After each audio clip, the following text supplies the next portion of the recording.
Hai teman-teman, tahukah kamu? Perkembangan ilmu pengetahuan dan teknologi saat ini sangat berkembang pesat loh. Buktinya, kita bisa dengan mudah mendapat informasi atau berita secara up-to-date dalam hitungan detik dari berbagai penjuru dunia hanya melalui smartphone. Iya, smartphone yang biasa kamu gunakan dalam sehari-hari. Selain itu, kamu juga bisa loh belajar dengan fleksibel dan mudah, mengikuti kemampuan dan gaya belajar kamu. Karena dengan perkembangan pengetahuan dan teknologi, seluruh akses pengetahuan dapat terbuka secara luas. Kamu bisa browsing dengan mudah melalui internet. Keren banget ya! Itulah dunia yang kita jalani saat ini, dunia yang penuh dengan globalisasi iptek. Dengan berbagai perkembangan yang ada, maka perlu kita sadari di dalamnya terdapat berbagai peluang dan tantangan. Oleh sebab itu, kita harus belajar bagaimana menggunakan iptek dengan bertanggung jawab dan etis, serta memastikannya bahwa semua orang memiliki akses yang adil terhadapnya. Jadi, menurut kalian, apa sih yang dimaksud dengan globalisasi iptek? Contohnya apa aja ya? Dan bagaimana dampak dari globalisasi iptek itu? Yuk kita kumpas tuntas bersama dalam video.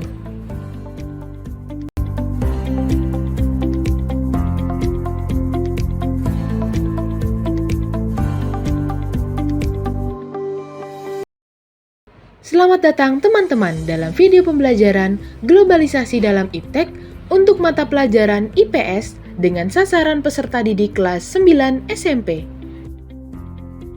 Dalam video pembelajaran, tentu terdapat tujuan pembelajaran yang diharapkan dapat tercapai oleh peserta didik setelah menonton video hingga selesai.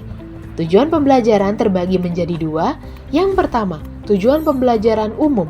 Peserta didik kelas 9 diharapkan mampu untuk menguraikan globalisasi dalam bidang iptek dengan tepat. Yang kedua, tujuan pembelajaran khusus yang terbagi menjadi 3 bagian. Yang pertama, peserta didik kelas 9 diharapkan mampu menjelaskan globalisasi dalam bidang iptek dengan tepat. Yang kedua, peserta didik diharapkan memberikan contoh globalisasi iptek dengan benar. Dan yang ketiga, peserta didik diharapkan mampu mengidentifikasi dampak globalisasi iptek dengan benar. Maka berdasarkan tujuan pembelajaran tersebut, topik pembahasan yang akan kita bahas dalam video terbagi menjadi 3 bagian. Yang pertama, apa itu globalisasi dalam bidang iptek? Yang kedua, apa sih contoh globalisasi dalam bidang iptek? Dan yang ketiga, apa dampak dari globalisasi bidang iptek?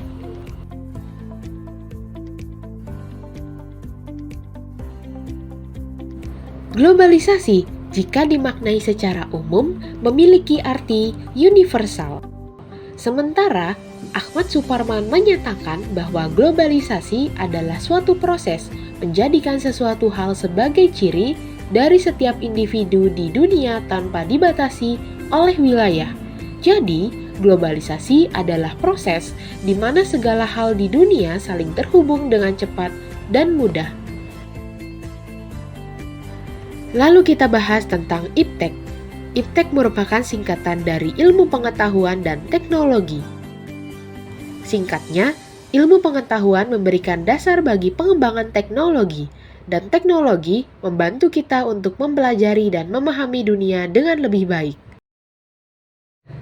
So, apa sih yang dimaksud dengan globalisasi dalam bidang iptek? Jadi, globalisasi dalam bidang iptek adalah suatu proses penyebaran ilmu pengetahuan dan teknologi secara mendunia dengan cepat dan mudah, tanpa dibatasi oleh ruang dan waktu. Globalisasi dalam bidang iptek memainkan peran penting dalam meningkatkan akses terhadap pengetahuan, mempercepat kemajuan teknologi, dan menghadirkan solusi inovatif bagi masalah secara global.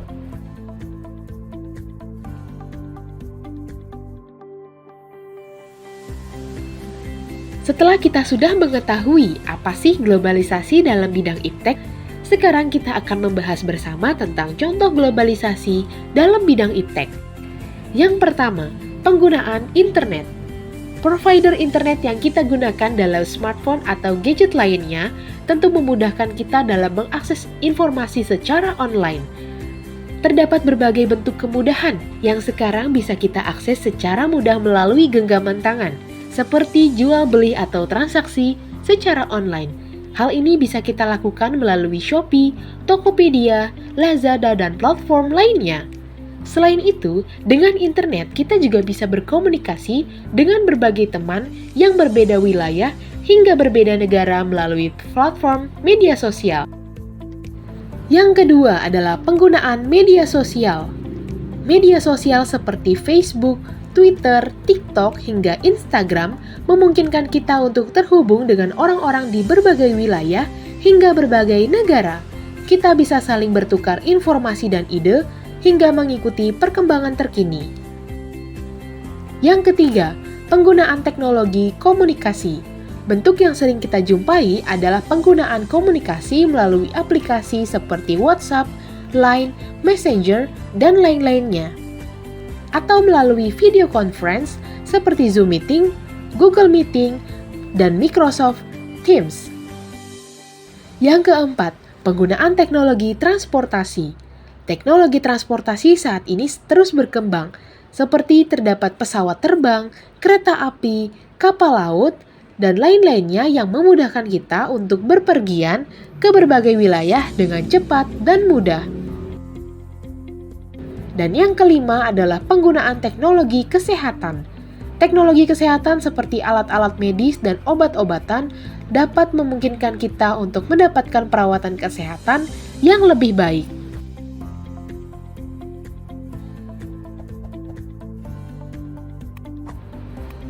Oke teman-teman, sekarang kita akan membahas terkait dengan dampak globalisasi dalam bidang iptek bagi kehidupan masyarakat. Dampak tersebut terbagi menjadi dua, yaitu dampak positif dan negatif. Kita akan membahas yang pertama, terkait dampak positif. Yang pertama, dapat meningkatkan taraf kehidupan masyarakat dengan menyediakan akses terhadap informasi, pendidikan, dan layanan kesehatan yang lebih baik.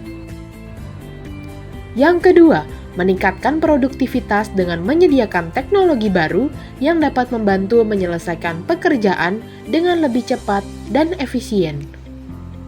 Yang ketiga, membuka lapangan pekerjaan baru di berbagai sektor seperti teknologi informasi, komunikasi, dan transportasi. Yang keempat, meningkatkan daya saing bangsa dengan mendorong inovasi dan kreativitas. Yang kelima, memperkuat persatuan dan kesatuan bangsa dengan mendorong toleransi dan saling pengertian antar budaya.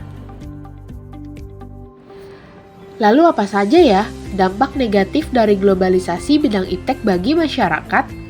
Yang pertama, terjadi penyalahgunaan iptek. Hal ini berkaitan dengan penyebaran hoaks, ujaran kebencian, dan kejahatan cyber. Yang kedua, terjadi kesenjangan digital, akses iptek yang tidak merata bagi seluruh lapisan masyarakat, dan terjadinya ketergantungan teknologi yang tinggi di beberapa lapisan. Yang ketiga, westernisasi atau pengadopsian budaya barat secara berlebihan sehingga terjadinya kelunturan nilai-nilai budaya lokal. Yang keempat, terjadi pencemaran lingkungan akibat teknologi dan industri yang berlebihan dapat menyebabkan polusi udara, air, dan tanah.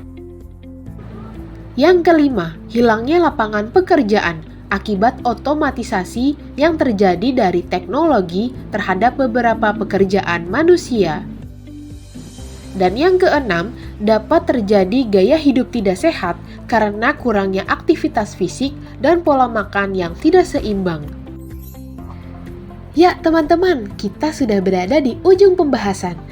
Bagaimana, kamu sudah paham belum apa sih yang dimaksud dengan globalisasi dalam bidang iptek? Contohnya dan apa sih dampaknya bagi kehidupan masyarakat?